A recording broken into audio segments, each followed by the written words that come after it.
观众朋友们，大家好，欢迎收看这一期的对话华尔街，我是王丹薇。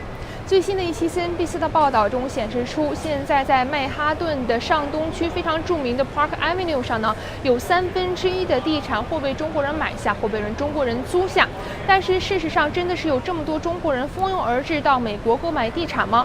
而且我们都知道，在上世纪的80年代，日本人曾经也是放出豪言要买下整个美国。但是我们都知道，日本人当时也是经受了历史上最严重的一起房地产泡沫。中国人会重蹈他们的覆辙吗？带着这些问题，我采访了纽约知名的房地产经纪人 John Brothers 女士。下面请听我们的采访。Thank you, Joe, for taking my interview. It's a pleasure to be here with you. I read two reports. According to a CNBC report, a third of the properties on Park Avenue are either being bought by the Chinese or being rented by the Chinese. But according to the Fortune magazine report, actually the Chinese people are not rushing into the U.S. property market as much as Americans thought they are. I'm a little bit confused. What about you? I can understand your confusion. Well, we can give you some clarity on that. It's very interesting because our specialty is 50% international clients, and our international clients right now and historically have been a large percentage Chinese.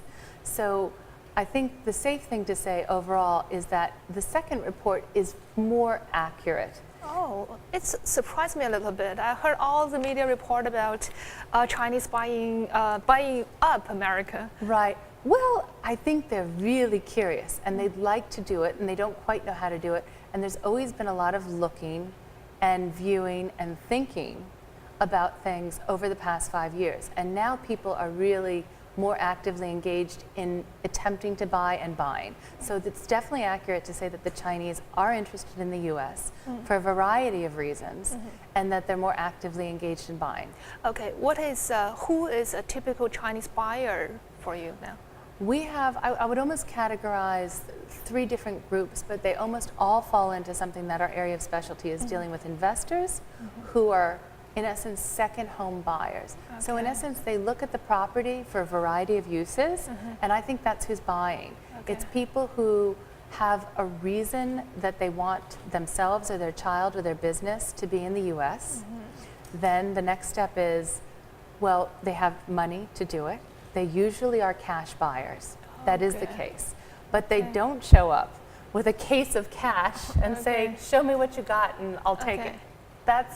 We're dealing with smart and sophisticated buyers here. I heard about the all cash transactions, so it's not exactly true. They show up buying the properties by cash. I also heard that a lot of Chinese buyers are being educated to take loans.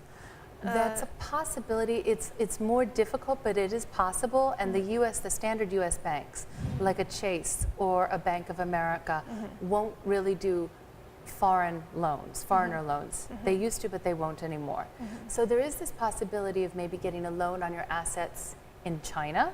That's a possibility dealing with Chinese banks, and we have access to those people. Okay. I still find most people are more comfortable to come and buy all cash.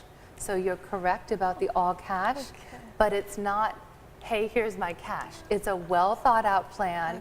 They're serious, they're smart, they're savvy, and they take their time. And it's not their first trip and first property they look at. Okay, you certainly see individual buyers, but do you see big money pouring into the U.S. property market? I think it's happening, and it's going to happen more and more. There have been a few big players who have sort of come in. There's been a well-known Chinese group who's bought a development in Williamsburg, New York, which was well publicized. And I think there'll be other people feeling more comfortable. 10 years ago when we dealt with the Chinese, it was very quiet. 5 years ago, we were going to China and doing trade shows and meeting lots of people. And always it's relationships, friends of friends. In the end, that really, the trust factor, the guanxi, that relationship. And they would be looking and asking. But the moment to strike just didn't seem to be a few people over the years. Now it's more. So it's accurate that that's more. Okay. But I'm not sure that they're buying up Park Avenue. I want to see that report that you have. Okay, some people want to have a second home outside of China. Correct. Some want to see the U.S. market as investment. But what is the yield in the property here? It all varies. I mean, it really is, it's not a huge yield like China had had traditionally. Could be up to 10%. Depends how you do it, cash or mortgage. It differs. Yes. Okay. Last year, the Chinese buying in the U.S. property is up about 16.7%. Do you see the trend continuing, even Yes. though we see a Chinese economy slowing down? I think so. There are a couple of things that I see in my Chinese clients and Chinese friends.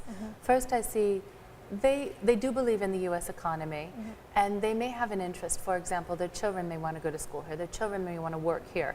So they see buying an asset useful for asset as an income-earning asset, and then for their child or family to use.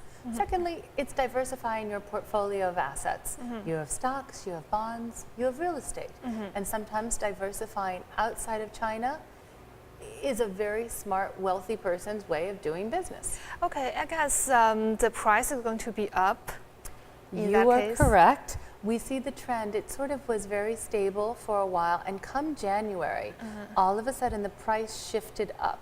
Okay. About 10%, but it varied. It varies in each apartment line, size line, location. Each scenario is different. Okay, the Chinese are buying the U.S. properties from San Francisco to New York. Similar move happened with the Japanese back in the 1980s. But correct. they are, as we all know, they suffered one of the biggest housing bubbles in history. Is it Chinese turn now? Well, we hope not. We wouldn't wish that on anybody, right? No, I think that there's been a lot of pent-up demand in China for home ownership for a long, long time. And people have the cash, and they'll use their cash wisely, and they'll put it somewhere safe in the United States. For me, it's New York. I understand New York. It's a world city. And so you'll always have a renter here in New York City.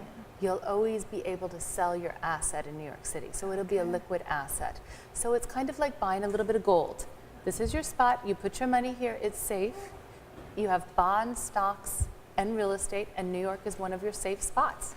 I understand that the housing price here in Manhattan is down from its peak levels, but are Chinese overpaid for their properties here? No, I don't think so.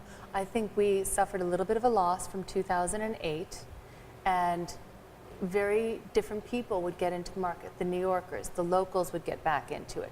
Then different foreigners of different groups, depending on what's going on in the world. And then the Chinese really saw the opportunity. I think they're not going to be embarrassed that they bought now, because it will go up. Okay. They're not making any more land in Manhattan. Okay, thank you so much. Thank you so much.